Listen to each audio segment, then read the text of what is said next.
Ok, alors, et mes notes. Ok, c'est vrai. Tac. Alors, mamie, nous sommes le lundi 9. C'est le 9 décembre, hein, je pense. Moi non plus, je sais pas. J'en sais. Le deuxième lundi de décembre, on est à Perret, Perret, dans ton appartement, dans mon appartement. le château. Non. Oh non. C'est pas un château? Oh non, c'est pas un château, c'est un appartement. Modeste appartement. Dans le modeste appartement, avec vue sur Tonton Luc. Vue sur le jardin de chez Luc, de sa piscine, Exact. mais surtout vue sur mon petit balcon avec des fleurs. Cet été, on verra de très jolies fleurs là. Là, ils sont un peu endormis. Violette, rouge et Violette, rouge et jaune. rouge et jaune. Oui. Des anthéas, ce sont des anthéas à droite, rouge et jaune, Ouais. qui sont des fleurs que je connaissais bien parce que quand j'allais en Algérie, l'aéroport d'Alger est entouré de parterres d'anthéas. Et j'avais découvert cette fleur là-bas et j'ai trouvé très jolie. Et l'autre, c'est un, je ne sais pas comment ça s'appelle avec les fleurs violettes, mais c'est très joli aussi. Et ça monte très haut, il paraît. Donc j'aurais peut-être un arbuste un peu haut. Il faudra le couper parce que Il sinon faudra le après tu couper. verras Ouais. plus le. Non, je ne verrai plus rien. Non, non. Tu Et puis verras. au-dessus, il y a les toits. Et ça, c'est mon plaisir de tous les jours. C'est de Il y a le regarder. rendez-vous des oiseaux sur les antennes. Ah, Ils ok. viennent tous se percher là pour saluer le soleil le matin. Et c'est vrai, hein. Tous se donnent rendez-vous le matin. C'est plein d'oiseaux. Dans la journée, ils vont se balader. Et Ben, puis c'est quelquefois magnifique. le soir, ils sont là encore. Et t'as le coucher de soleil là? Coucher de soleil. Non, moi j'ai le soleil à partir oh, de 2 heures de l'après-midi. Il est juste en face. Enfin, oui, enfin, il est levé, mais j'ai de la lumière juste en face. Ben, c'est le bon endroit pour faire donc notre entrevue aujourd'hui. Ah ouais. Pour commencer, et je vais juste vérifier avant qu'on commence que le son est bon et que ça fonctionne. Donc c'est parfait. Je vais juste vérifier si c'est là. Donc, alors, mamie, j'ai plusieurs thèmes aujourd'hui qu'on va aborder ensemble. Puis c'est ça, ça se veut une discussion. Donc, il va avoir, je vais rebondir d'un point à l'autre. Là, j'ai pas rebondi sur les fleurs, mais j'avais déjà des questions sur les fleurs. Et bien entendu, ben, j'en sauterai peut-être, hein. C'est des questions qui viennent, comme je te l'ai dit, de la famille, donc de toute la famille proche qui ont à cœur de t'entendre sur plein de sujets et de tout simplement avoir comme cadeau de Noël, ben, toi qui parles, tout simplement. Parce on te lit beaucoup, on t'entend beaucoup, mais de t'avoir toi qui parles, je pense que c'est un beau cadeau de Noël pour tout le monde. Donc, il y a plusieurs questions, plusieurs thèmes. On va aller dans les rencontres, dans les valeurs, dans le bonheur, dans la tradition, dans les défis, dans les souvenirs que tu as pu avoir, etc. Parmi les premiers thèmes qu'on souhaitait aborder, c'est tout l'aspect des thèmes en lien avec la vie, les rencontres, les relations que tu as pu avoir et les personnes avec qui tu as pu vivre en fait. Donc, si on va du commencement, est-ce que tu pourrais nous raconter des souvenirs marquants de ton enfance? Quand tu penses à souvenirs d'enfance, à quoi tu penses? J'en ai plein. J'en ai Ça plein de tombe bien, on a souvenirs le temps. marquants. Mais avant, des souvenirs de petite enfance, je n'ai pas beaucoup de souvenirs. Il y en a 2 ou 3 comme ça. Quand je vais dans mon village natal, qui est au nez de Saint-Onge, dans les Charentes, euh, il y a un lavoir. Il reste plus beaucoup de lavoirs dans les villages français. Mm. On est servi pour faire des garages, des choses comme ça. Mais là le lavoir, ils l'ont gardé. Et ça, je me souviens que une période de mon enfance, on me mettait dans une brouette. OK. Je sais que j'étais assise dans la brouette pour y aller. Je devais avoir 3 4 ans ou 2 ans et puis on me donnait des petits mouchoirs et je m'amusais à frotter avec un savon, comme les laveuses au bord du lavoir comme ça. On est à genoux. Je sais pas si je me mettais à genoux, moi je me mettais peut-être assis, je sais pas. Mais je me souviens du petit mouchoir qu'on me donnait à laver et qu'on me mettait dans la brouette. Ça, je m'en souviens très bien. Donc déjà, tu te souviens que tu faisais les mêmes activités que tes Ah moi parents faisaient? j'étais, oui, j'étais très et puis il y a un autre souvenir, ça je m'en souviens encore très bien aussi. On était en face de l'école, donc c'était à l'âge où je commençais à l'école, mais l'école maternelle, hein. Et à l'époque, l'école maternelle, ça consistait à garder les enfants. Mmh. On leur faisait faire peu d'activités parce que c'était pas prévu Mmh. dans Dans le cursus scolaire, voilà. Donc j'allais à l'école parce que, voilà, parce qu'on me gardait. Et là, je sais quand même, j'étais dans l'école, je me souviens que c'était après Noël et j'étais restée après les autres et la maîtresse me à la gardait garderie, après les autres. Oui, le soir, après, 5 heures, par après exemple. 5 heures. OK. Et on m'avait donné un grand panier pour faire quelque chose dans la classe, où il y avait des petits papiers dans lesquels on mettait des bonbons de Noël, enfin, les trucs de Noël, les petits trucs en papier plissé là, Les, marron ou autre, je oui, sais plus. Et j'avais mis ça sur ouais. toutes les tables, et c'était mes élèves. Ah! Et à un Les moment, marrons étaient les élèves. voilà, les marrons, c'était mes élèves.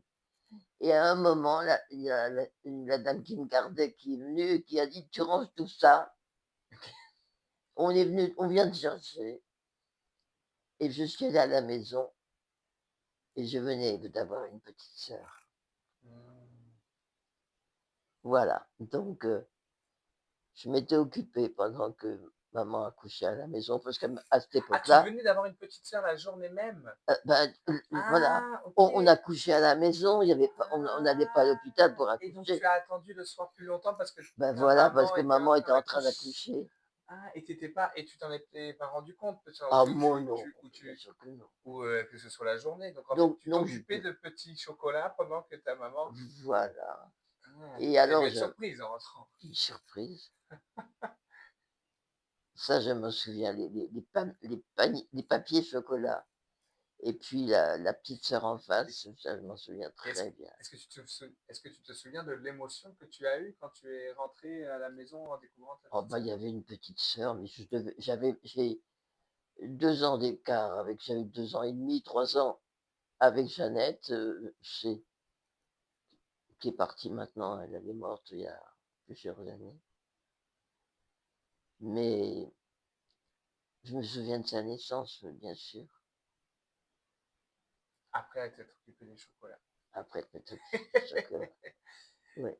Et est-ce qu'il y a eu d'autres moments comme ça qui t'ont surpris ou Bah, la déclaration de la guerre, je me souviens très bien, il y avait pas de piscine à cette époque-là et dans le village, on allait nous baigner à la rivière et je me souviens, on était partis se baigner avec maman et papa est venu nous chercher. Je me souviens que c'était à l'automne, enfin pas à l'automne, mais au mois de septembre, il faisait encore beau, puisqu'on allait se baigner encore à la rivière. Et je me souviens qu'on marchait derrière mes parents et je me souviens que maman pleurait. ah, en allant à la rivière. et papa devait venir lui annoncer qu'on l'avait demandé, enfin, il avait reçu un bulletin pour partir à la guerre. Comme ça, on recrutait tous les hommes qui Oui. avaient fait leur service militaire. Et tous les hommes faisaient leur service militaire à cette époque-là. Ils avaient 18 ans, ils allaient Mmh. faire 2 années ou 1 année et demie, je sais plus. Ça n'existe plus, ça. Non, ça n'existe Mais plus, ça existait encore, il y a pas longtemps. il y a pas longtemps parce que mon Marc, mon premier mari a été le papa de Anne et Luc, a fait du service militaire, ça je m'en souviens très bien. Puis, quand tu t'en allais vers la rivière, donc tu as vu ta maman, pleurer et là tu as compris Parce que le soir, c'est le soir à la maison que, en arrivant, je me suis mis à pleurer parce que j'avais vu maman qui pleurait derrière et j'ai demandé à papa pourquoi, mais je m'étais mis à pleurer, bon. Pourquoi maman pleurait? C'est là, c'est papa qui m'a expliqué que la guerre était il allait y avoir une guerre et qu'il devait partir. et tu te souviens de l'âge que tu avais? La guerre, ça a été déclaré en 40. 39-40, oui. Je suis né en 31, j'avais 9 ans. OK. Tu t'en souviens de ce Ça, je m'en moment souviens fort, bien, oui. J'avais 9 ans. C'est l'âge de la rentrée en sixième, c'est donc, bon, et ta petite sœur était là aussi? ma petite sœur, oui, mais 7 ans, elle avait Comprenait moins peut-être? peut-être moins, oui. Ouais. Donc là, la J'avais ma petite sœur, puis j'avais un petit frère qui est né après, là, Jean-Pierre qui a, attends, il est né 4 ans après Jeannette. 4 et 2, ça fait il a 6 ans de moins que moi. il devait avoir donc 3 ans. Oui, c'est ça. Donc Ouais. lui devait pas comprendre. Non, lui, il comprenait pas. En effet, à part, le fait que, ben, son père s'en Mais va, on puis était 3 enfants à ce moment-là, il y a eu le 4e après. et donc là, la guerre se déclenche et c'est quoi les qui se déclenchent dans la famille, en termes Eh ben, la guerre, ça a été que on était papa est parti et maman a décidé, je me rappelle, la guerre s'est déclarée donc au mois de septembre. Ma mère a décidé de ne pas rester là où on habitait. On habitait en Normandie et c'était une région qui était, oui, mmh, qui a été la plus touchée au ouais, départ. ça a été un bon choix. Et maman a décidé de repartir dans notre pays, dans le pays d'enfance, c'est-à-dire dans les Charentes. On est donc descendu habiter les Charentes, vivre dans les Charentes. On vivait à côté du village où j'étais né, à Saint-Jean, parce que c'était une ville où il y avait des collèges. Et je suis rentré à l'école, oui, c'est ça, j'avais 6 ans. Peut-être que j'étais en garderie, je sais pas, je me rappelle pas comment je suis passé à l'école là. Donc vous Je avez sais, on a vécu là, déménagé déménagé, oui. avec ton papa qui Papa, lui, était parti, je sais plus du tout où il a été nommé, ça je me envoyé rappelle avec les plus, forces armées. avec la force armée. Mais maman nous a descendus, je rappelle, on a pris le train et on est descendu pour vivre à Saint-Jean-de-Joly, à côté de Saint-Ange. Quand tu penses à ces moments-là, tu te rappelles de quel moment en termes d'émotions ou de souvenirs forts que tu as de ces moments de changement avec la guerre et tout ce qui est en lien avec ces moments qui sont Ben, je forts me et rappelle difficiles? que même dans notre coin, enfin, où on habitait, on craignait tout, parce que à un moment, on est remonté en Normandie, je ne me rappelle plus à quel moment d'ailleurs. Et je me rappelle un train, nous, on habitait une rue qui était à la fin du village, en Normandie, et la rue suivait le chemin de fer. Et il y avait un train allemand avec des soldats et certainement des munitions derrière, qui s'est arrêté. Alors que vous étiez... On habitait une maison le long de, enfin, Qui s'est arrêté, donc ouais, vous avez vu s'est arrêté. notre jardin était longé par la voie ferrée. Alors maman a dit, on ne peut pas dormir là. Hmm.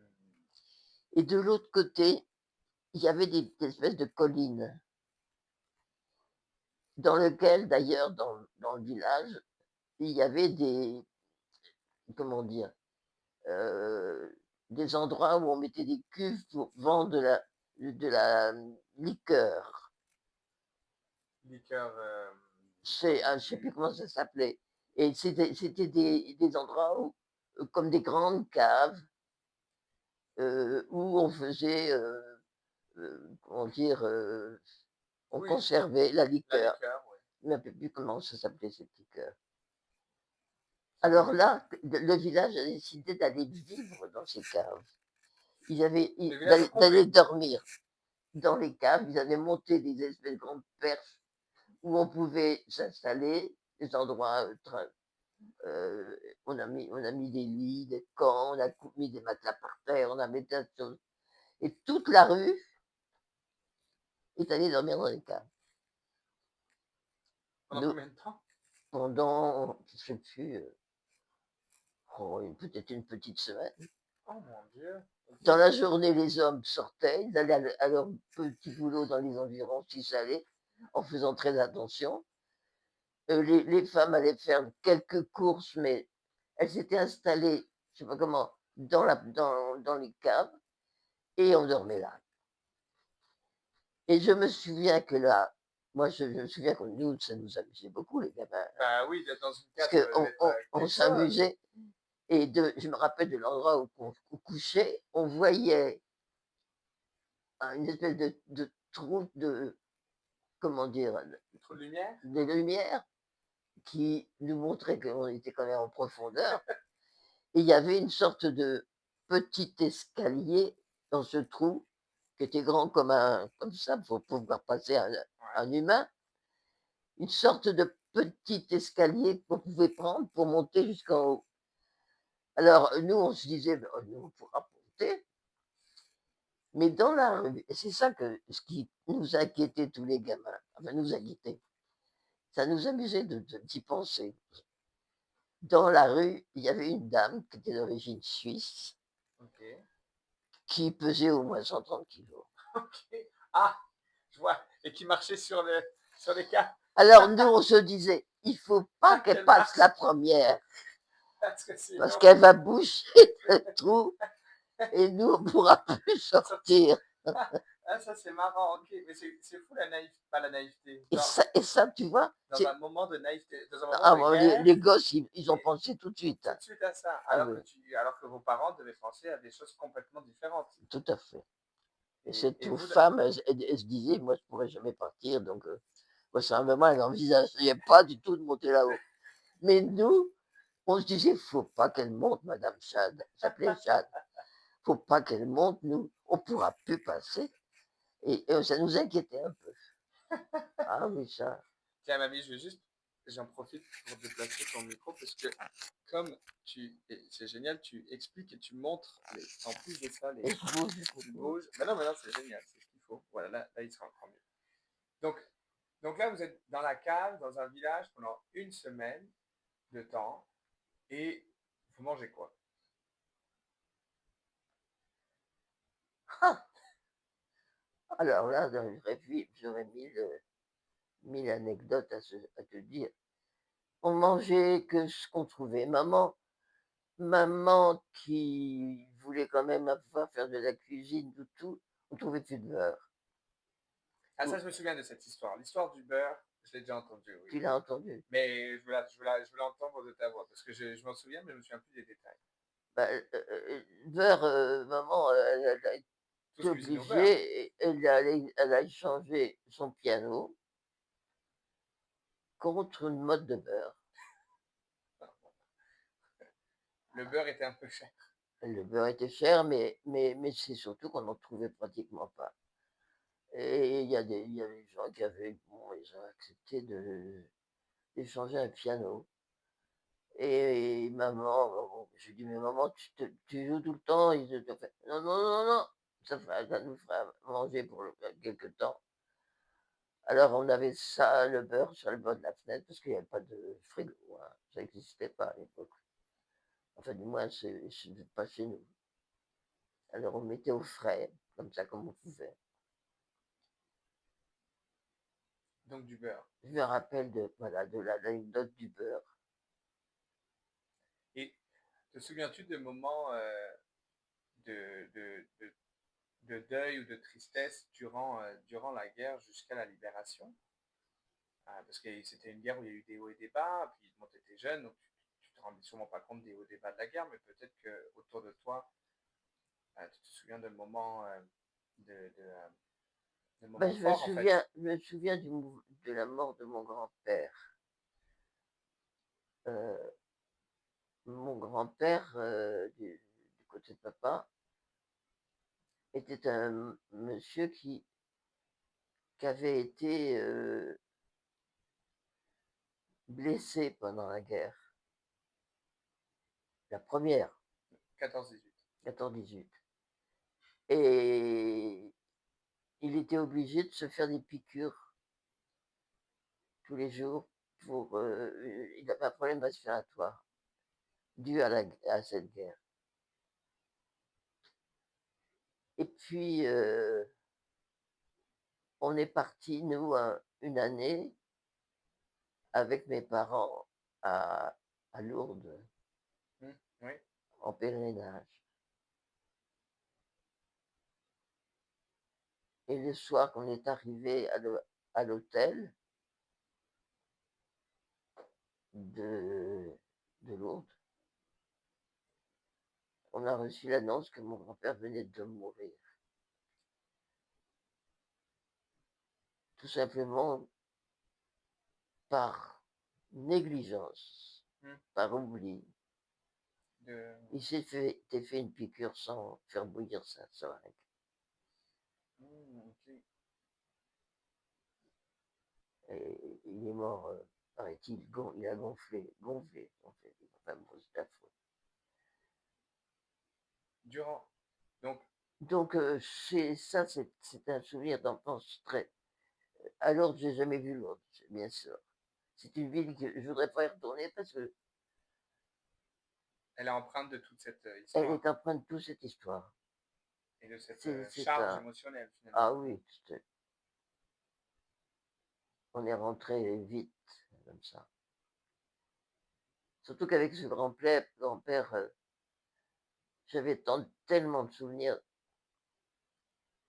Donc il est parti un peu loin Il alors que aimait tu es. chanter, tu sais, il aimait chanter, ça je vous l'ai raconté mille Oui, fois. Comme il n'y avait pas de télévision à l'époque, le soir, toute la rue des entendait. Bancs, où il y avait leur maison, magasin, puisque c'était un magasin, il était culottier, il cousait des pantalons en bois côtelé, je me souviens, pour les hommes. Et le soir, on s'asseyait sur le pas de la porte et du magasin, là, dans les pieds dans la rue, parce qu'il n'y avait pas de passage, il n'y avait pas de voiture qui passait, rien, rien. Et tous les jours, on est dans la rue, on était comme ça. Les marchands de tabac à côté, c'est pareil. Et on chantait Avec lui. avec mon grand-père, qui n'était pas le dernier à chanter, hein. Ah non. Ah, il aimait bien chanter.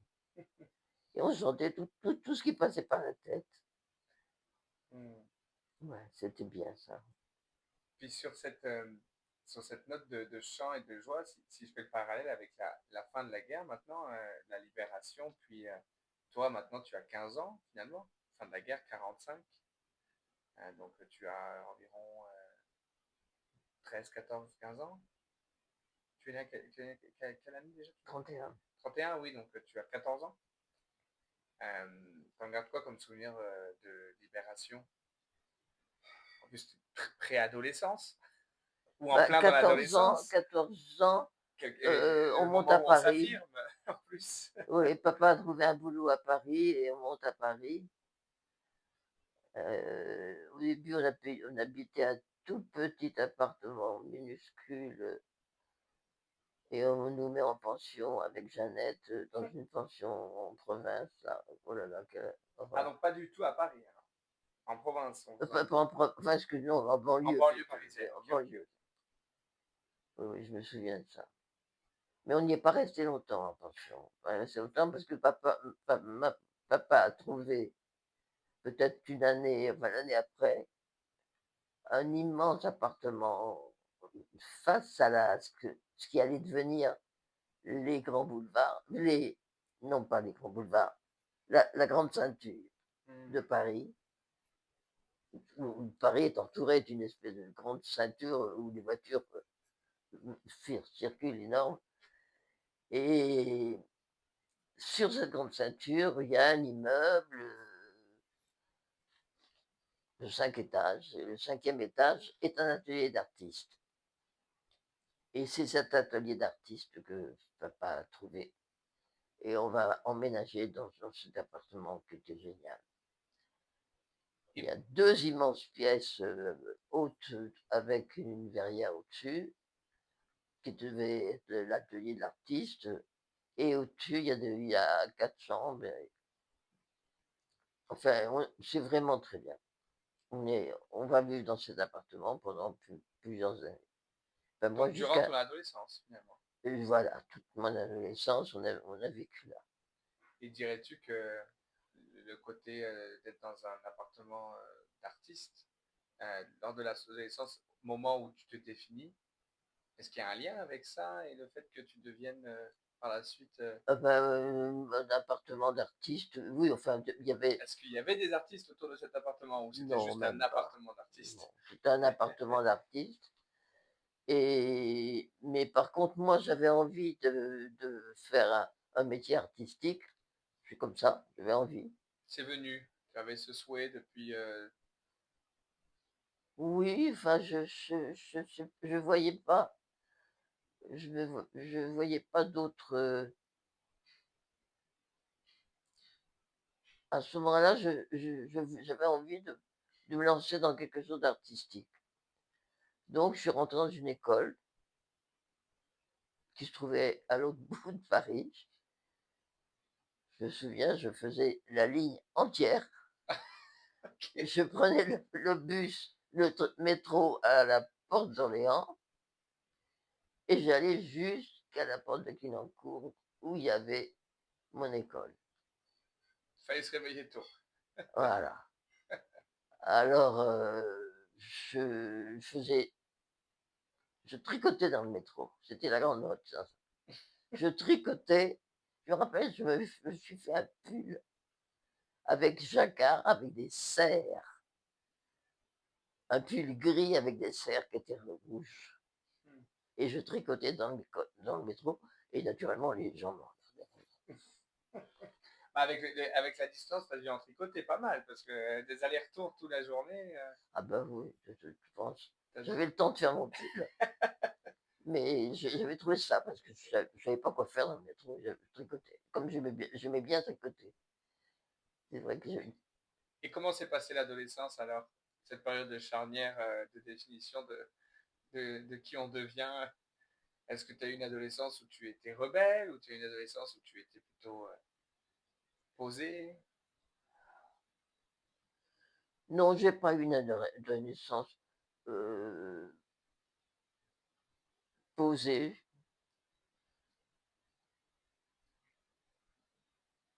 Mais rebelle, j'avais des parents que j'étais une fille sage dans le fond. J'ai eu le tort peut-être. Mais je me suis vengé après. Mais enfin, je suis une fille sage. Mm. Non, j'ai une fille sage. Une vie sage. Je sais pas, je réfléchis, je mets 18 ans par exemple.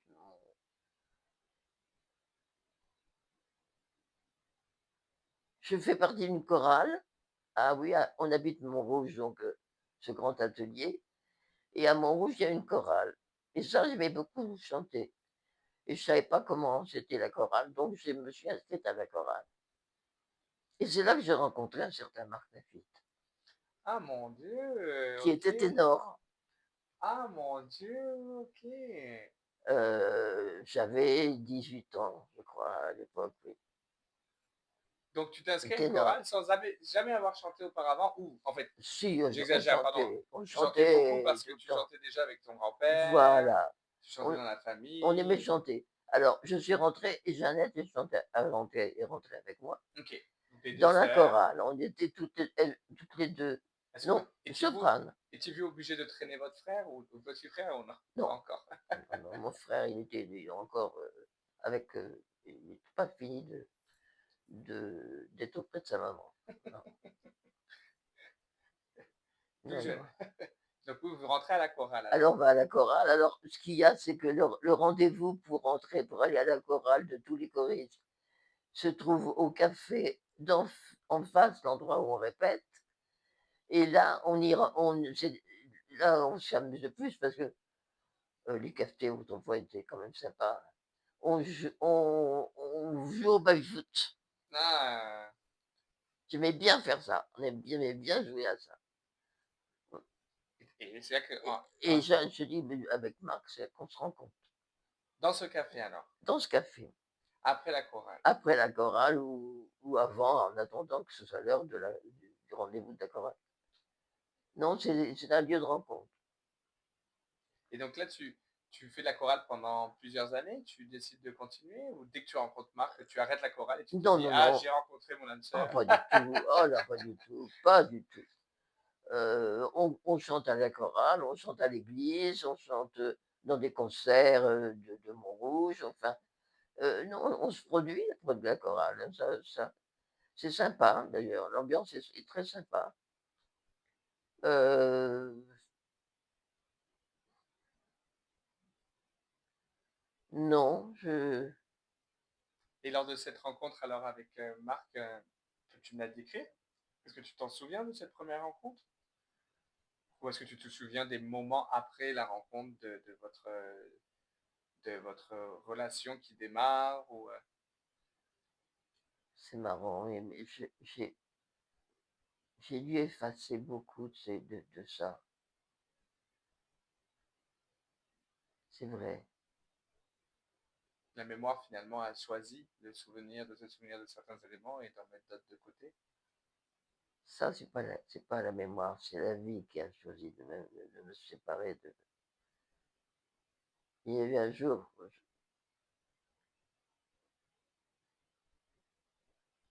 où j'ai plus voulu me souvenir, Mm, sûrement.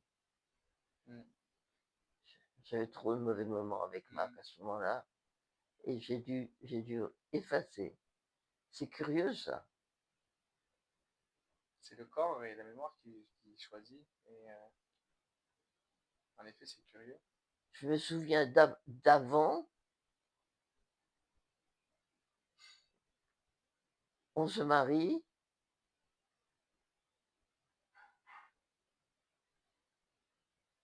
Tout s'accélère peut-être.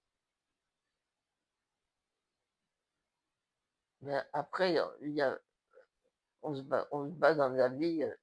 Je reprends du travail, lui, il travaille. La vie s'accélère. Puis Non, il y a qu'un chose, il y a un endroit où je me souviens. Je, j'ai, je suis enceinte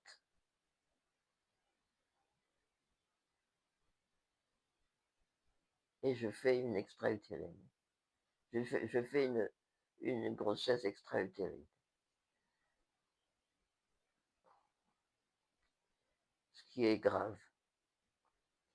Donc une opération et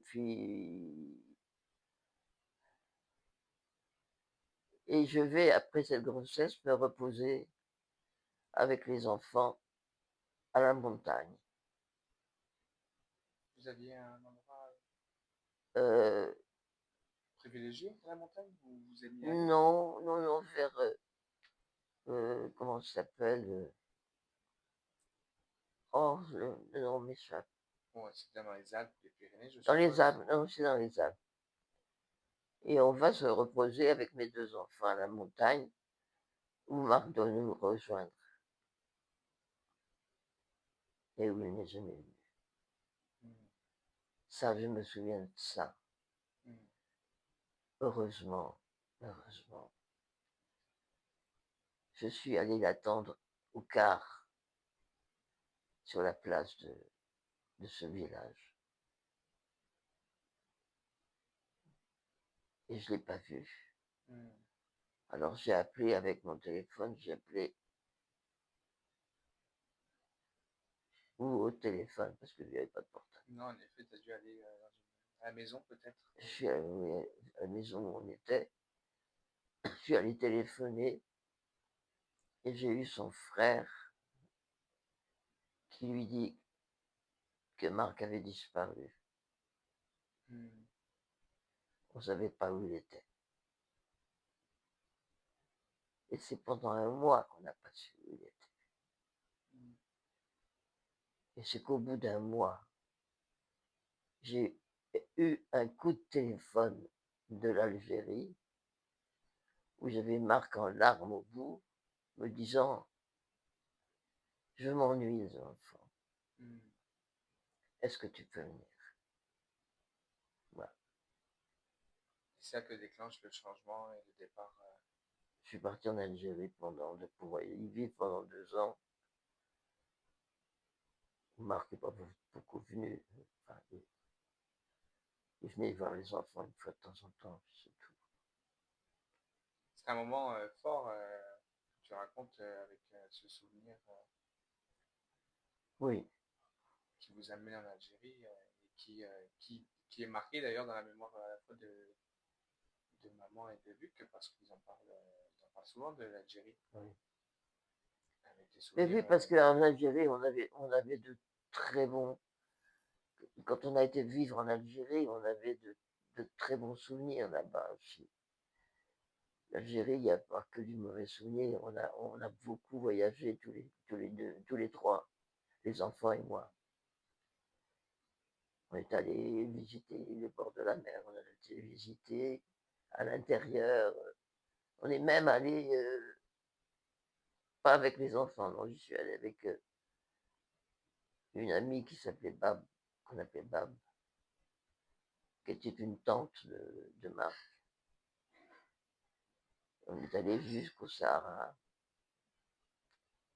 On a passé une jour là-bas au Sahara. On s'est promené, c'est là que j'ai acheté Oui, c'est ce que j'allais te dire. mon truc là. Le Oui, Touareg. le Touareg. Le porteur de Coran. Là où j'ai été surprise parce que il fait froid au Sahara le soir. Et dans l'hôtel où on était, on est venu faire un feu dans la cheminée de notre chambre. Ah, ok. En nous disant, vous savez, vous n'aurez pas chaud la nuit. Et La nuit est froide. vous y croyez pas. Ah Vous non, êtes dit, mais non, mais de quoi il parle? on s'est dit, on est au Sahara. Vous allez voir, il fait froid. Mais c'était vrai. Ça, c'était la surprise.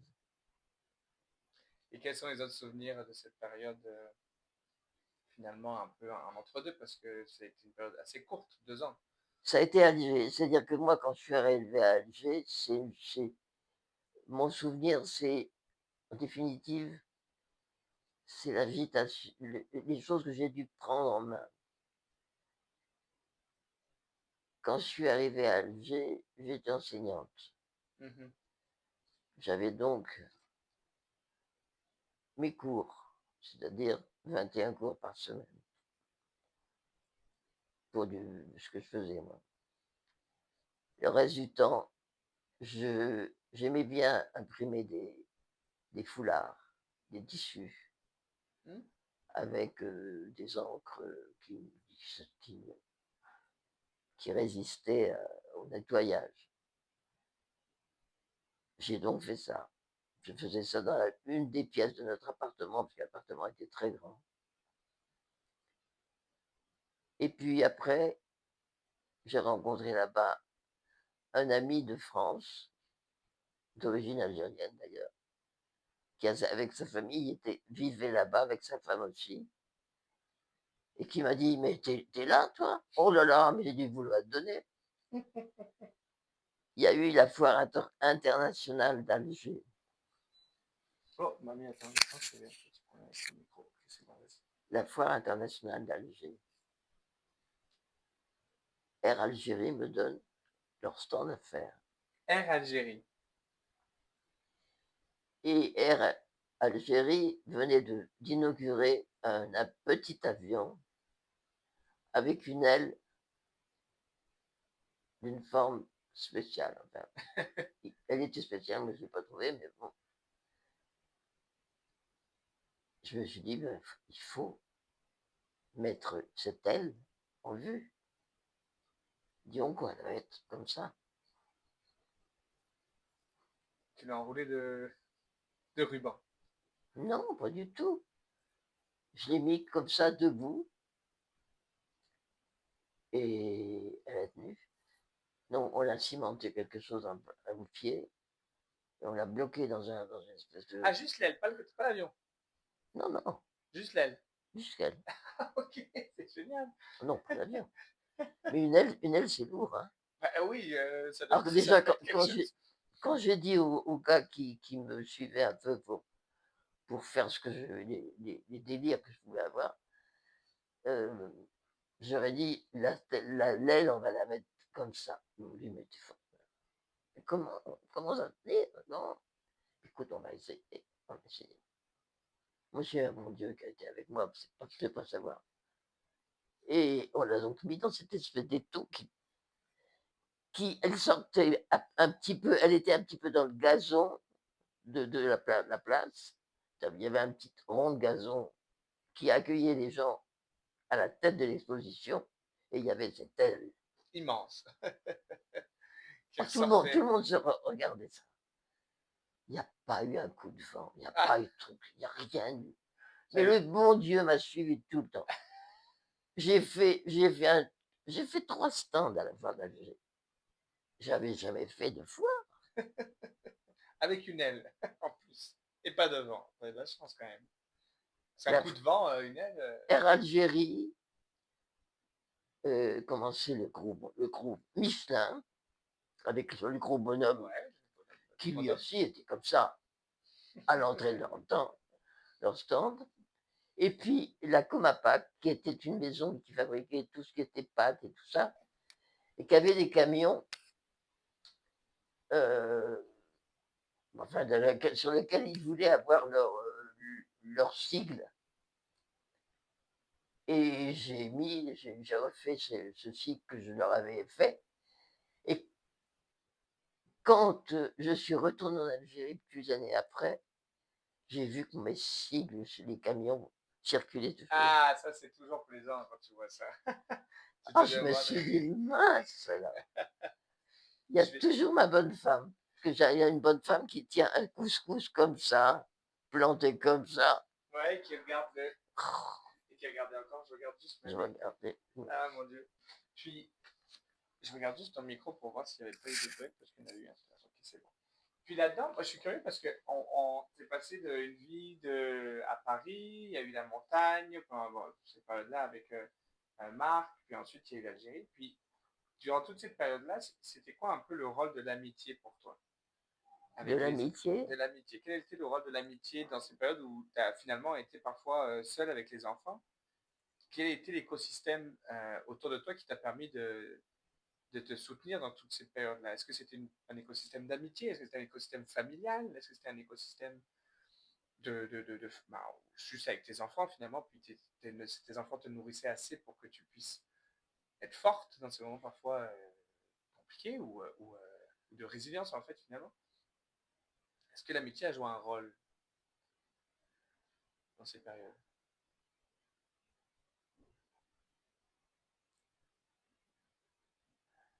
Et amitié, j'ai eu 2 amis que je connaissais déjà en France et qui étaient partis eux aussi en Algérie parce que ils étaient en définitive de parents algériens. C'était des Algériens qui étaient depuis longtemps en France et qui, au moment où on a pu aller en Algérie très facilement, etc., sont partis là-bas pour se réinstaller là-bas, en définitive. Et ces gens-là, je les ai suivis, et j'allais souvent chez eux. C'était un refuge pour moi. Mais j'ai eu d'autres amis et j'ai eu plus que ça. Mmh. Ouais, Et ces gens-là, est-ce que tu les as suivis à travers ton voyage d'Algérie et par la suite aussi? Est-ce que non. c'est... Moi, j'ai eu pendant ma période algérienne, qui a duré quand même plusieurs années,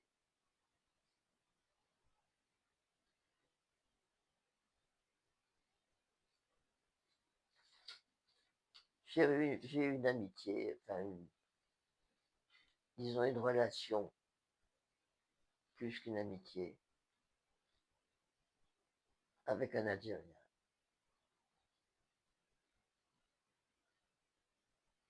Tahar, ça s'appelait Tahar. C'est un beau Comme ce nom. l'acteur d'ailleurs, il y a un très bon acteur Ouais, qui s'appelle Tahar. un étudiant, enfin en médecine là-bas. Ouais. Bon, enfin bon, ça fait partie des écarts que j'ai eus, mais j'en avais besoin. Mais c'est un lien que j'aimerais faire, les écarts avec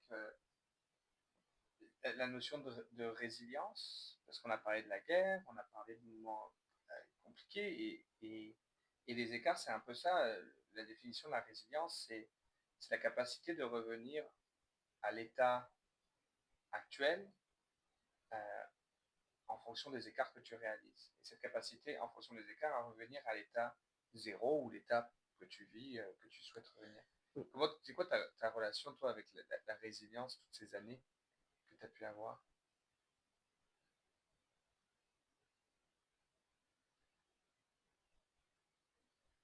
Tu veux dire tout ce qui m'a aidé. Exactement. Finalement, revenir, C'est ça.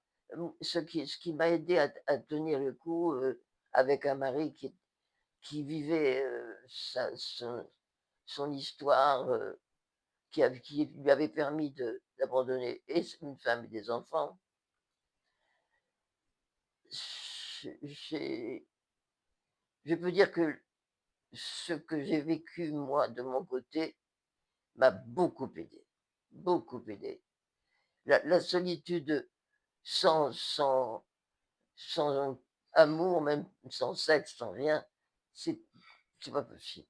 Enfin, moi, j'ai pas pu tenir. Mais ça m'a aidé parce que ça, quand quelqu'un te s'attache à toi, quand quelqu'un vient te voir, quand quelqu'un, tu te dis, ça y est,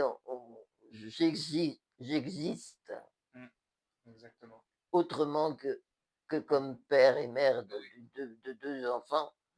J'ai 30 ans, enfin j'ai 30 ans, je suis pas fini. Mm. C'est ça qui m'a permis à tenir, vraiment, vraiment, De te créer ces espaces où tu as le droit d'exister. oui. Mm. J'ai eu ça 2 fois dans ma vie, 2 fois. Là, c'était uniquement une petite vie en Algérie, qui a duré un peu plus d'une année, et une autre fois, ça a duré 4 ans. Mm. Mais si j'avais pas eu ça, je sais pas si j'aurais tenu. Ça te donnait la force finalement. Oui, ça me donnait la force, Mm. j'avais l'impression d'exister un tout petit peu autrement que comme une maman avec mes enfants. Peut-être que mes enfants ne suffisaient pas, non. Peut-être que ça suffit pas les enfants. Ça suffit pas, non. Puis, enfin, il y a un moment où il faut aussi lâcher les enfants. Mhm. Donc, quand ils partent un petit peu ailleurs, tout ça, Mm. Qu'est-ce que je deviens moi? Mhm. En effet. je suis, si j'attends que mes enfants, après l'adolescence, s'envolent un petit peu de chaque côté. Elle n'avait pas plus de 13, 14 ans quand elle commençait À partir danser. à partir de danser et tout. Et moi, qu'est-ce que je devenais? 14 ans, j'avais quand même quel âge? Bah, tu devais avoir. Elle est née quand maman est née en 55. 14 ans, ça fait 70. Et toi, tu es né en 30, 31. 31. Tu avais Et donc quelqu'un, 40, 39 ans. et 39 ans 30, quand. 40 ans, je foutais. Bah, non, 40 ans, la vie fait que commencer.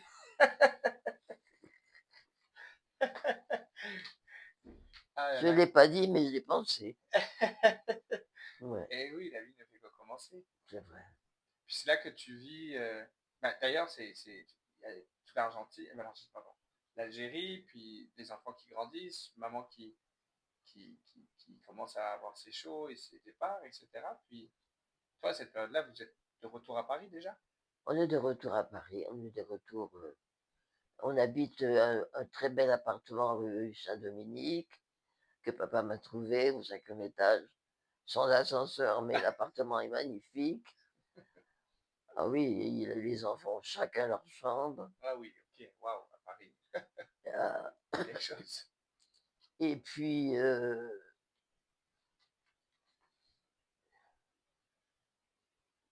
au bout d'un moment, je trouve un travail chez un copain parce que au bout d'un moment, l'agence où travaille mon père et où ont travaillé Marc et puis ils ont tous travaillé là, hein. Comment?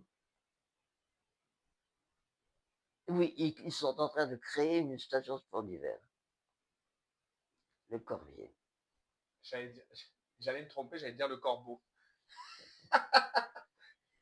Le Corbier, oui, D'accord. station d'hiver au-dessus de Saint-Jean-de-Maurienne, une station qui soit une très belle station d'ailleurs. Et ils sont en train de la créer et ils ont besoin d'un décorateur. Hmm. Il faut créer tout le décor, les décors intérieurs, etc. Parce qu'ils vont créer un grand hôtel. Et moi, j'avais un copain. Oh, c'est la banque. Alors, qu'est-ce que c'est ça?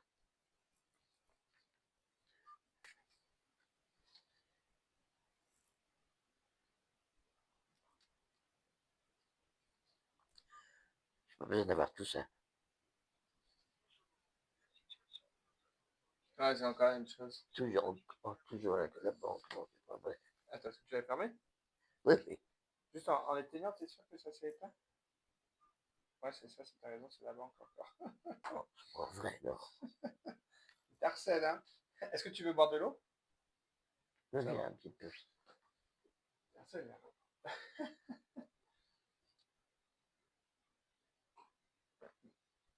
Tu vas regarder combien en. Ouais, ouais. Hop! Et oui, tu racontes que tu deviens donc la designer officielle de la station? Non, non, non, non, non. Parce que je mets un décorateur que je connaissais, donc, Makenonski, en rapport avec avec les gens qui s'occupent de cette station, parce qu'il y aura des chambres à Mhm. aménager, des choses comme ça. Et naturellement, lui, il me dit, bah, écoute, tu peux rentrer dans mon agence. Ils sont 6 déjà, il y a une secrétaire et il y a 4 dessinateurs. Non, 3 dessinateurs, il me dit, il peut y en avoir un quatrième. Donc, ça me faisait un boulot et je rentre à l'agence Makanowski. Voilà.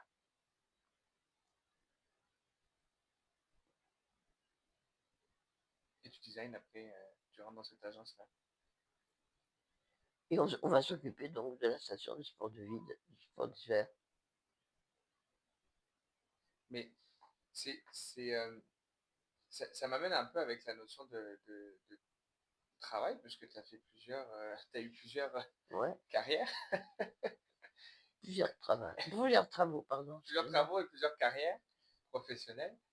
Euh, Toi, quand tu penses à ces carrières-là, c'est quoi les souvenirs qui te restent et surtout, qu'est-ce que tu as le plus apprécié vraiment quand tu prends un pas de recul, tu te dis, ah, ça, j'aimais ça, j'étais forte là-dedans, ou j'étais pas forte, mais j'aimais ça. Puis je me réalisais à travers Hein, cela. j'ai été un boulot, comment on dit ça, un boulot de travail, Oui, comment on appelle ça? C'est pas un boulot, on avait fait un monstre de travail, qu'un- un tyran. non, pas un tyran du tout. Pas envers toi-même peut-être. Mais je faisais beaucoup de choses. Je me souviens de, justement, de la foire d'Alger, cette fameuse foire d'Alger, où j'ai mis Un la million, hein. machin là. J'avais pris 4 chantiers en même temps. Mais j'étais complètement folle. Quatre. J'ai j'ai donc une Michelin. J'avais la Comapac, qui était une boîte de Marseille de pâtes et qui faisait la pub pour toutes leurs pâtes, spaghetti, machin truc, etc.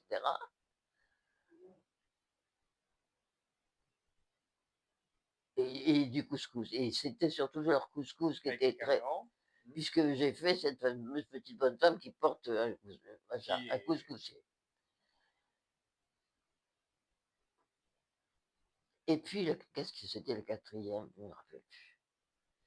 Mais je me rappelle que avec tout ça, à m'occuper, de faire monter, de installer tout ça, je travaillais à vérifier, à encaisser un tas de trucs, à porter, à aider à faire, même quelquefois à aider à faire, je me rappelle.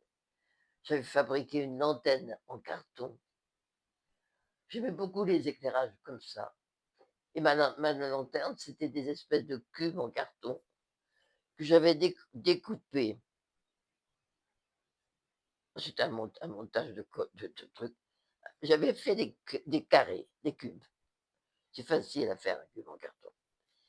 Dans chaque cube, j'avais découpé 4 cercles. Mhm. Et à l'intérieur des cercles, tu sais, je l'avais pas entièrement découpé. J'avais laissé une languette en haut et en bas, de façon qu'on puisse replier les deux machins. Mhm. Je vois. Et j'avais fait ça. Et j'avais posé ces cartons de différentes sortes Mhm. dans une colonne. Ah, pour faire une lampe. Une sorte de... Et Pardon. j'avais fait une colonne de ça. C'est beau, oui. Et il y avait à l'intérieur, naturellement, une ampoule. Mhm. C'est Eh beau. bien, c'était très beau, mais ça faisait la hauteur du stand. Ça a tenu. Le temps de l'exposition, ça a tenu. Bon, c'est tout, on ne demandait pas plus. Hein. Donc tu t'es réalisé à travers Je ces... me suis, mais oui, parce que je fabriquer moi-même, ça m'amusait. Donc, je passais un temps fou à m'occuper de ça. Je me rappelle qu'une fois, je suis rentré de mon travail sur le chantier de l'Expo. Il y avait à peu près une demi-heure de voiture entre l'endroit où il y avait l'Expo et l'endroit où j'habitais à Alger. Le matin, je me suis retrouvée dans mon lit, j'étais pas déshabillée et je me souviens pas du tout comment je suis rentrée. de fatigue de travail. C'est ma voiture qui m'a ramenée. Et je me suis dit, c'est vachement quand même Dangereux. dangereux. Là, tu as eu J'avais peut-être un moment de... aucun souvenir. Et je n'étais pas déshabillée. Je me suis écroulée sur mon lit comme ça. Tu as peut-être eu un moment de discernement où tu te dis, ah là, peut-être que je me réalise, mais en effet, je travaille quand même très fort. Oui, je me suis dit quand même, c'est un peu dangereux ce que je fais. Et toute ta vie, cette notion de t'amuser à travers tes mains et ton esprit, est-ce que ça a été une ligne directrice de l'ensemble des emplois que tu as réalisés, la création et la créativité? Oui, j'aimais bien toujours avoir ça. Je crois que j'ai toujours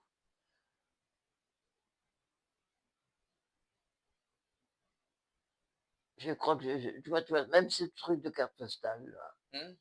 en définitive, un jour, je l'ai découvert, comme ça, en regardant peut-être une carte postale et me disant: Mmh. «Oh, c'est marrant, mais je pourrais faire ça», et je l'ai fait faire à mes élèves et Mmh. ça les amusait beaucoup, hein, et c'est vrai que ça leur faisait découvrir la perspective.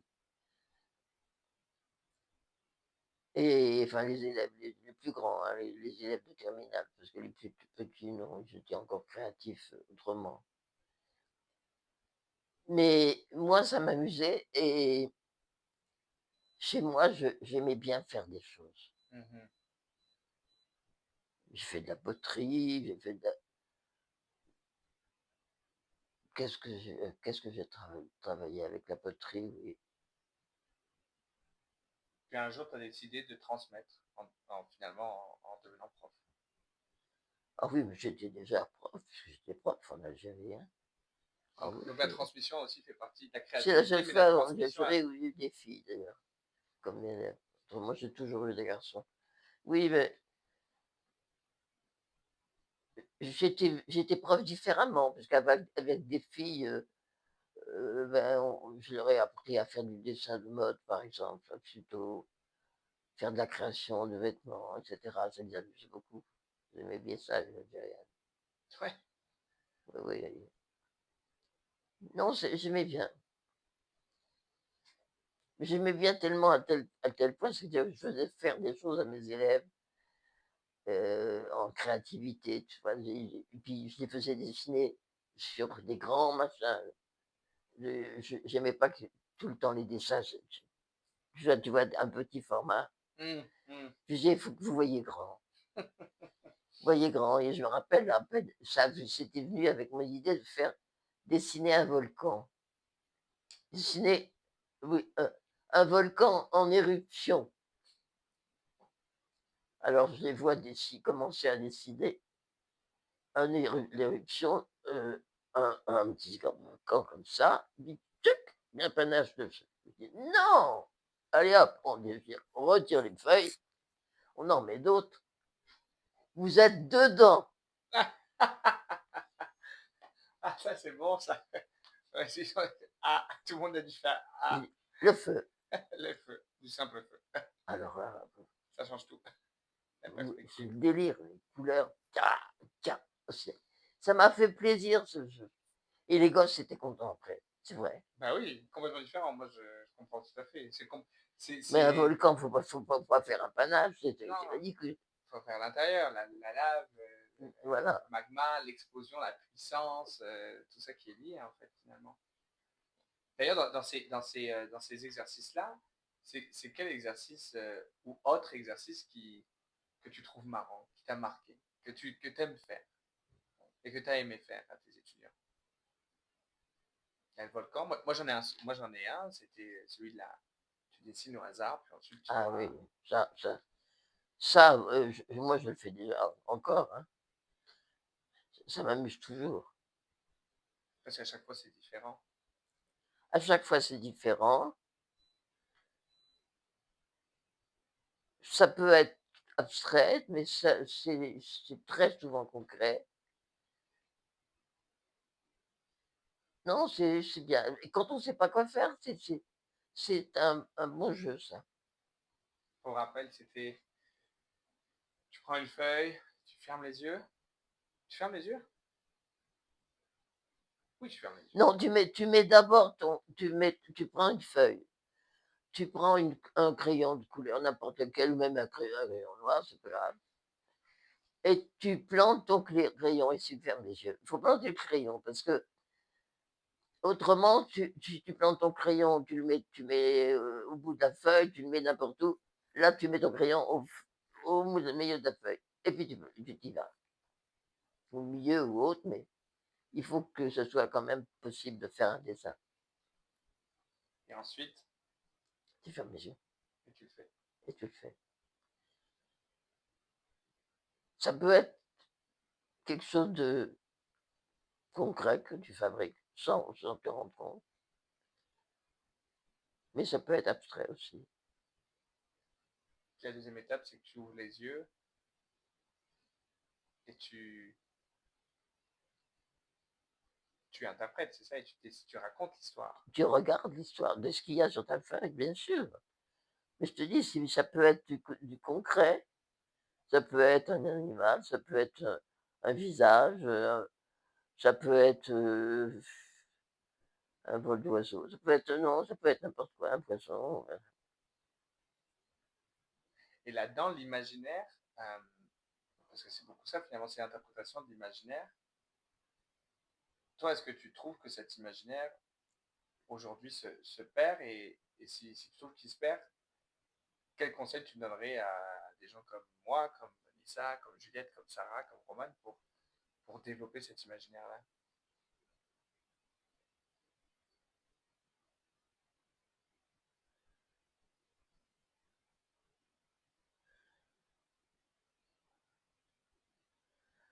D'abord, ne pas avoir un esprit trop, comment dire,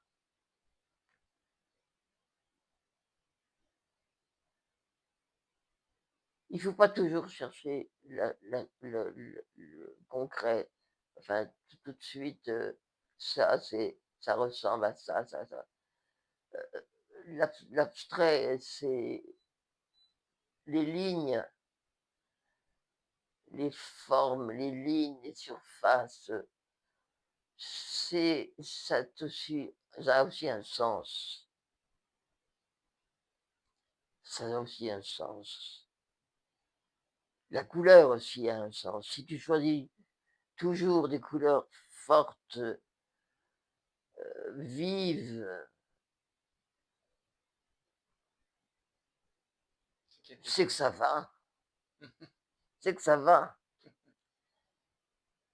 Mais si tu choisis tout le temps des couleurs sombres Hmm, et qu'elles remplacent plus l'espace que la lumière, hmm. c'est que ça va pas. Non, tout ça, ça veut dire quelque chose. Tout.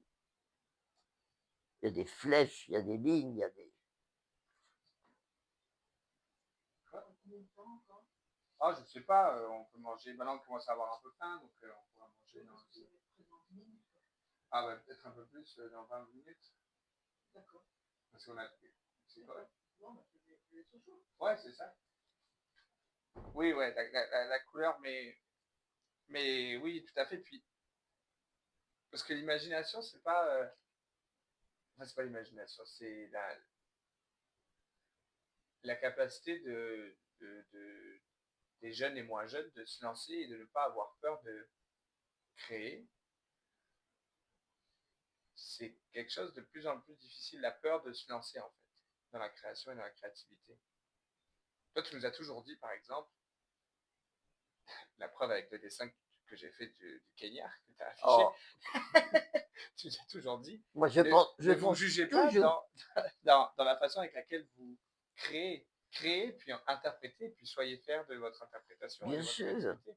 Moi, chaque fois que je regarde ça, aussitôt me viennent des danseuses du Maya, Kenya, ouais, exact. du Kenya.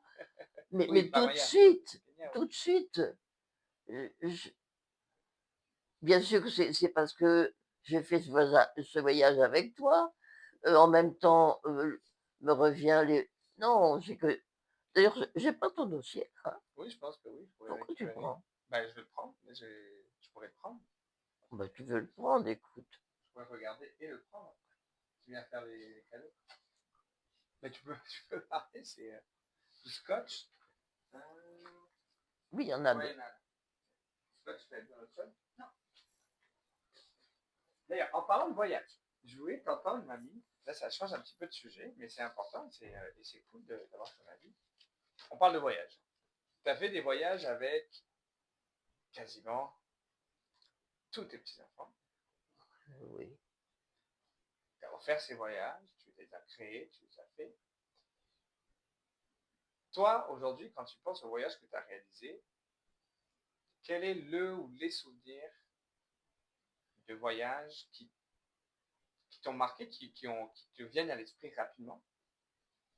Euh, et après, j'aurai une autre question sur qu'est-ce que tu aurais aimé faire comme autre voyage, mais dans les voyages que tu as réalisés avec tes petits-enfants, mais aussi avec d'autres personnes, toi seul,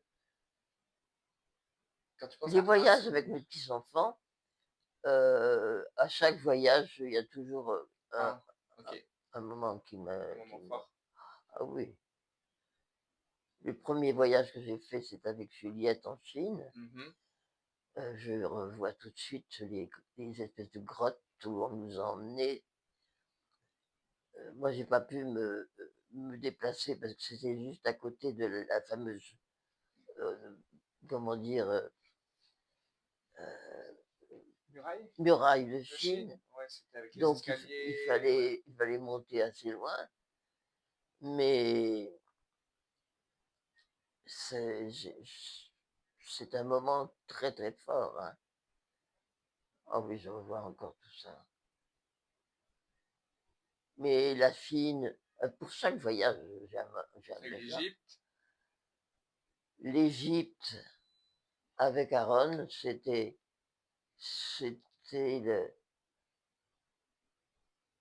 là, j'avais un fauteuil.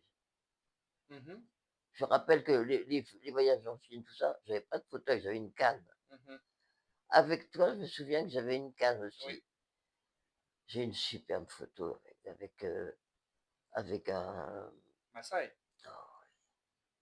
les grands monsieur, les grandes madames. Ah oui, il est beau ce photo. Non, Donc en Égypte, est-ce que tu te souviens d'un moment marquant? Parce que c'était le Nil, oui, vraiment. oui. Moment marquant, je me rappelle d'une visite d'un temple, enfin une petite pyramide qui se trouve au bord de l'eau. Oh, c'est ouf. Elle était toute petite, hein. Comment a été?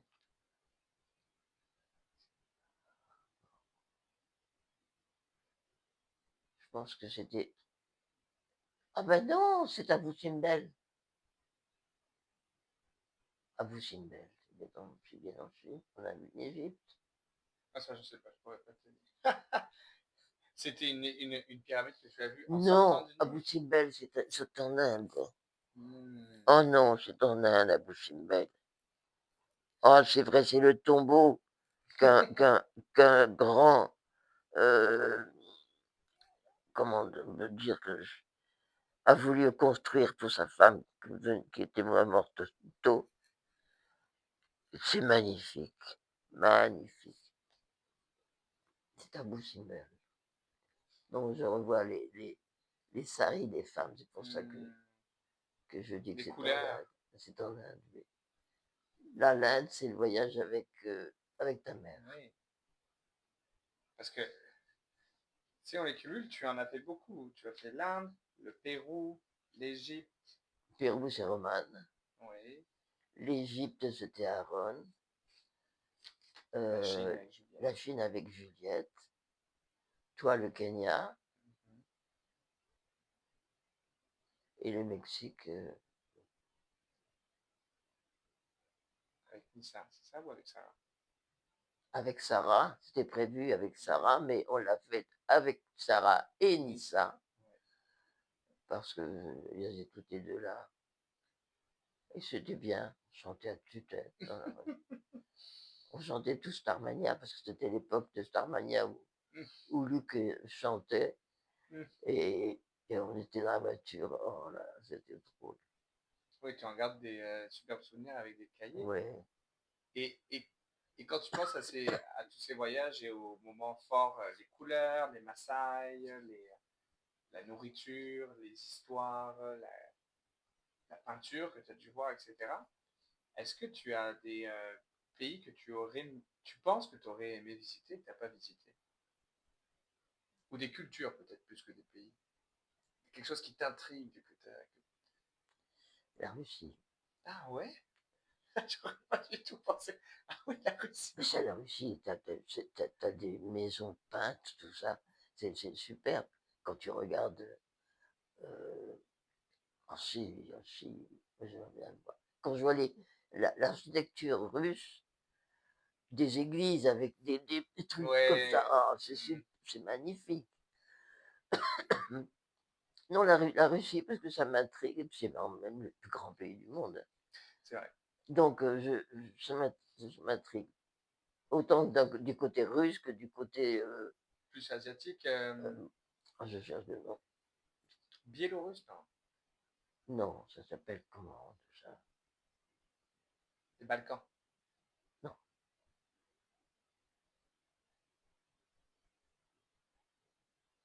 Ah, je me rappelle plus. Ça me reviendra. Un M. Les Mongols.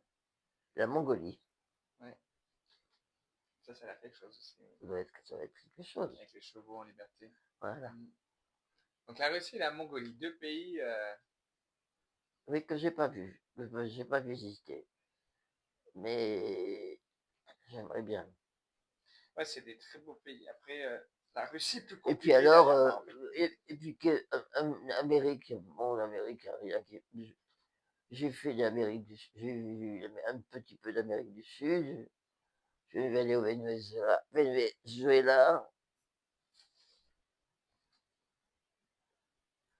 les États-Unis, non, ça Ah oui, m'intéresse pas du on avait fait tout. New York. Et... Le Canada, bon, le Canada, c'est un superbe pays, mais j'ai pas visité le Canada. J'ai vu que là où tu vis, c'est tout.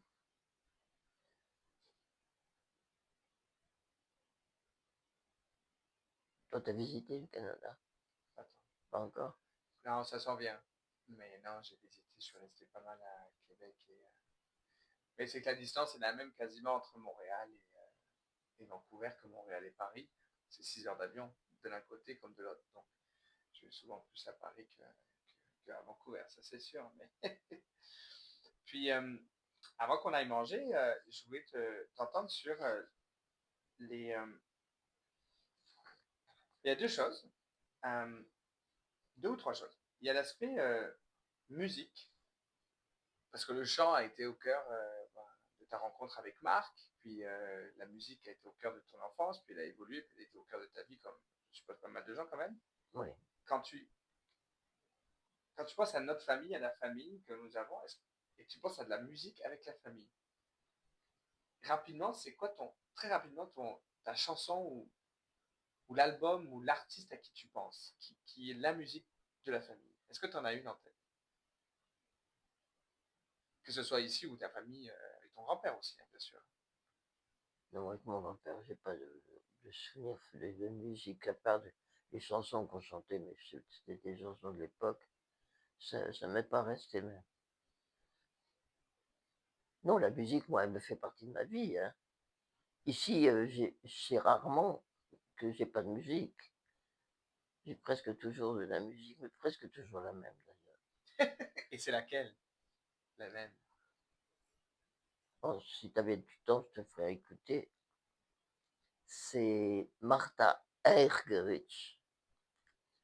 Martha Erich. Pour moi, la première pianiste au monde. Elle a 83 ans maintenant. Et elle est toujours, elle, elle est toujours en concert.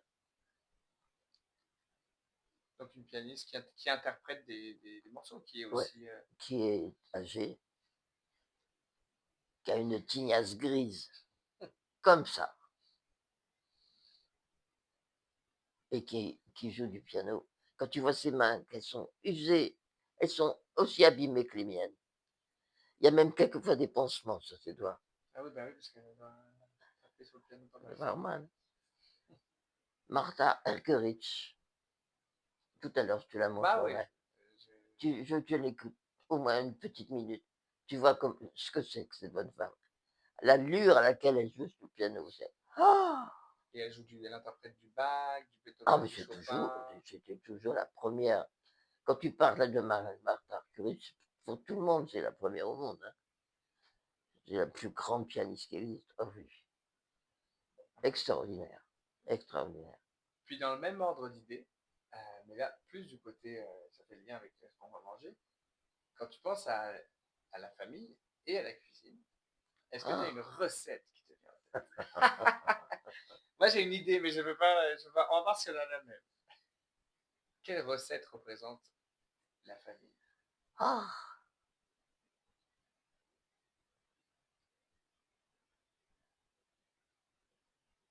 autrefois, c'était un peu bourguignon.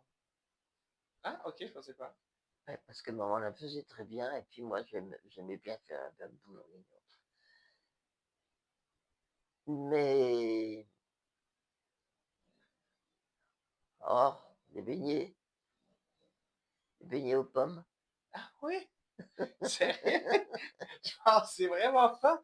Moi, je pensais que ce serait un plat que toi, tu faisais. Et en fait, c'est ça, toi, mais ce qui est normal, mais je pensais que c'était un plat que tu faisais plus fréquemment et que nous, on te demande souvent, comme quand tu fais c'est pas le coq au vin, ou peut-être que il y en avait un autre que tu fais Non, qui est coco, bah, non. avec un bouillon qui est excellent. Un pot-au-feu. Le pot-au-feu royal. Ah, mon pot-au-feu Mais ça, c'est royal. toi qui le fais. Mais qui te viennent à l'esprit les beignets aux pommes, Oui, parce que j'aime bien, j'aime bien. mais c'est qui te les faisait? Non, c'est moi. C'est moi qui faisais les beignets aux pommes. Et c'est toi-même qui te les faisais. C'est pas quelque chose d'un souvenir d'enfance. Oh non, non, pas du tout. Non, non, je sais pas. D'accord. Enfin, si maman a faisait beaucoup de choses avec des pommes. Parce qu'on avait beaucoup de pommes dans le jardin. D'accord. Et les beignets aux pommes, les tartes aux pommes, je me souviens. Mais surtout les beignets aux pommes. Ok. Alors ça, j'aimais bien. Ah. Mais le pot-au-feu, c'est tout simplement, c'est une recette de le peintre qui était petit comme ça. Oui. Je me souviens plus de son prénom, mais oui, je vois. Oh,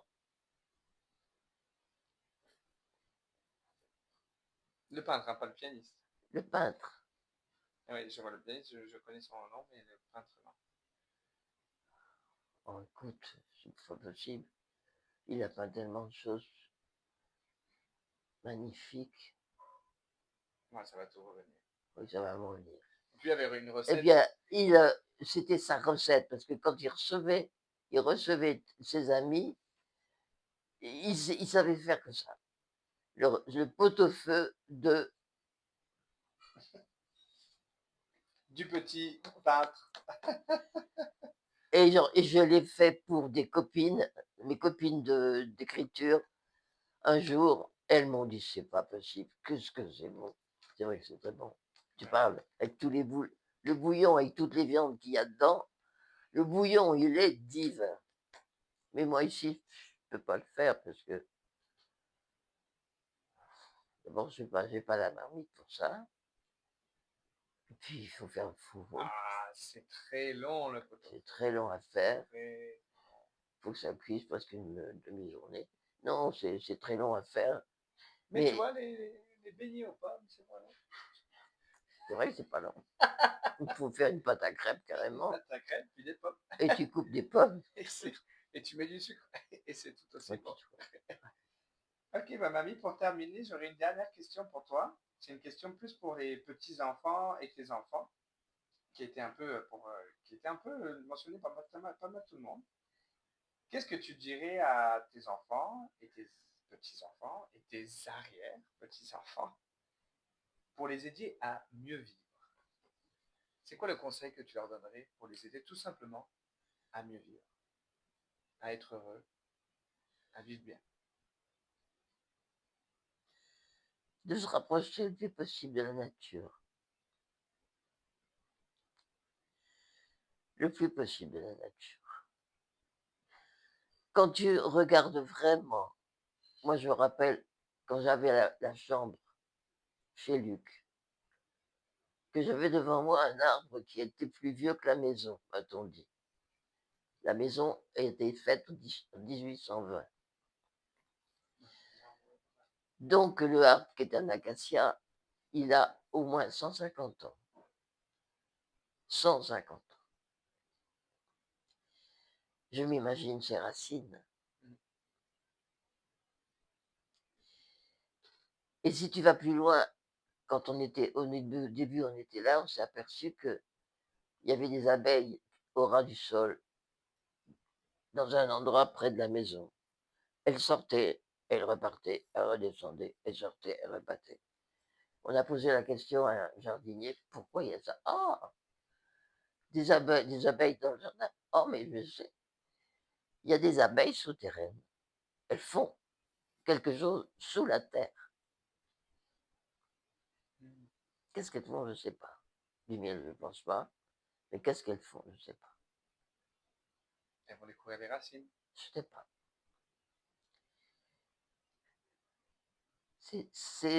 Comment dire, les insectes nous surviendront sûrement.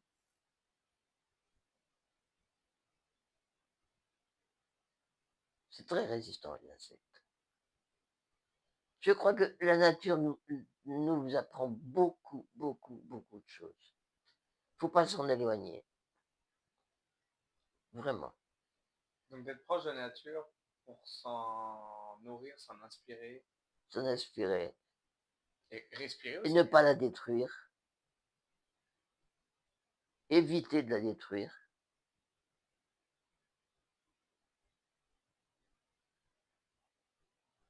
Il faut faire attention. Les arbres. Moi, c'est là que je vais être. Que mes cendres, on les mette auprès d'un arbre qui est en train de pousser. J'espère que je l'aiderai un petit peu. Mais c'est les arbres. Moi, je ne veux pas être mangé par les asticots. Mais par les, Voilà, c'est mais tout ce par que les, je demande. mais par les guêpes, par contre, ça va. Oh, je m'en fiche. Je les aiderai peut-être à faire leur petit truc. Mais autrement, non. Non, Donc la nature, ok. oui. Bon, ben, La nature. on va le prendre et l'appliquer alors. Bah, merci, mamie, pour ce temps. Voilà. Et il y a, je dis d'ailleurs, parce que je l'ai demandé aussi, éventuellement pendant que le crématorium me mangera, j'ai demandé surtout deux disques. Un petit passage du concerto de Tchaïkovski par donc la pianiste dont je te parle. Mhm. Et enfin, si on peut me passer Stardust. Hmm. Je suis une fan de Stardust. Ah oui. Ouais, C'est magnifique de passer les deux. Parce que c'est complètement voilà. différent. C'est complètement différent. Ouais, mais c'est ma nature, ça. Aller du plus au moins, et puis etc. Peut-être. Mais j'ai toujours aimé Stardust, toujours. D'abord la construction de ce disque, avec des guitares, la guitare, euh, comment dire, Comment? oui, non, toutes le piano, au début il y a le piano, il y a le, La batterie. la batterie, J'ai beaucoup d'instruments, hein. oui, oh, comment ça s'appelle? C'est pas un violoncelle, c'est une basse, Ok. La une basse. basse. Tout ce qui, tout ce qui démarre doucement, comme ça. Ta, ta, ta, ta, ta. L'arrivée du xylophone. Ta, ta, ta, ta. Aïe, aïe, aïe. Bah, tu connais bien ça. Oui, oui, oui, mais je m'attendais vraiment pas à ça, donc c'est génial parce que le piano de Tchaïkovski, magnifique, suivi de Stardust, c'est une. Ah oui, ah, mais j'aime bien, C'est la. Comment on appelle ça? Il y a une continuité, quoi. Tiens, faut le prendre. Oh, j'ai trop parlé. Bon, bah, j'espère que ça a été plaisant, que c'était pas trop difficile pour toi de te rappeler tous les souvenirs. Oh non, c'est pas. mais pas difficile que émotionnellement, mais aussi mentalement, c'est pas facile de se rappeler de tous les souvenirs, d'aller creuser, d'aller chercher, puis il y en a, il y en a, il y en a, il y en a, il y en a, il y en a. Il y en a, mais une fille, c'est long. Oui. Et Puis on pourrait, là, on va manger, etc. Mais c'est le genre de. Tu vois, c'est ça que je disais. Je vais arrêter, mais c'est le genre de conversation que on prend plus le temps d'avoir, en fait. Et c'est vrai. c'est vrai, hein. On prend plus le temps d'avoir. On se parle de notre quotidien, comment ça va, la vie, nanana, mais de se poser la question, qu'est-ce que tu penses de. Oui, mais en fait, tu sais, quand on vit seul et puis,